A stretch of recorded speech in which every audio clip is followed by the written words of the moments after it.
Hi అందరికీ నమస్కారం. ఈరోజు ఈ వీడియోలో మనము ప్యాడీ హార్వెస్టింగ్ చేసిన తర్వాత మిగిలిన వరి కొయ్యలను కాల్చితే నష్టమా లాభం అనేది తెలియజేస్తాను. సో ఈ విధంగా ఇప్పుడు చూసేసరికి మనకు వరి హార్వెస్టింగ్ అయిన తర్వాత మిగిలిన వరి కొయ్యలను కాల్చినప్పుడు మనకు ఏం నష్టం వస్తాయనేది మనకు ఇప్పుడు తెలియజేస్తాను. సో ముఖ్యంగా మనము వరి కొయ్యలను కాల్చిన తర్వాత మనకు నేలల్లో సేంద్రియ పదార్థం అదేవిధంగా పోషకాలు నశించిపోవడం జరుగుతుంది. అదేవిధంగా నేలల్లో ఉన్న వానపాములు కానీ సూక్ష్మజీవులు కానీ ఈ విధంగా మనము కాల్చినప్పుడు చూడండి, ఇక్కడ వేడి అంటే అగ్గి ఎక్కువ ఉంటుంది, కావున వేడి వల్ల సూక్ష్మజీవులు కానీ వానపాములు కానీ చనిపోవడం జరుగుతాయి.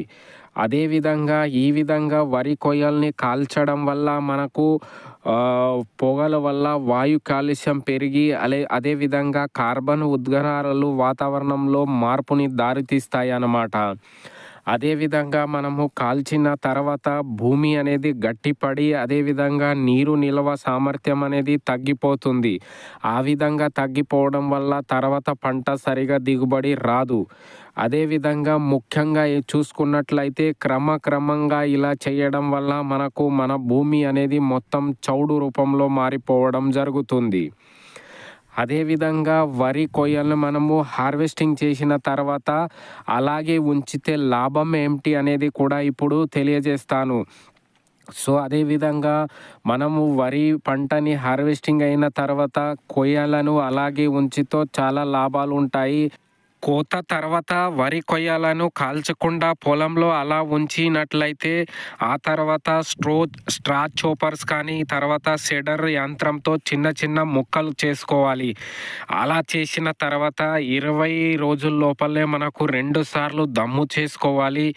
ఆ విధంగా దమ్ము చేసి లోపల ఆ కొయ్యలను కుళ్ళింప చేసుకోవాలి. ఆ విధంగా కుళ్ళింపు చేసుకున్నట్లయితే మనకు నేలల్లో సేంద్రియ కార్బన్ అనేది మనకు అందుబాటులో ఉంటాయి అన్నమాట.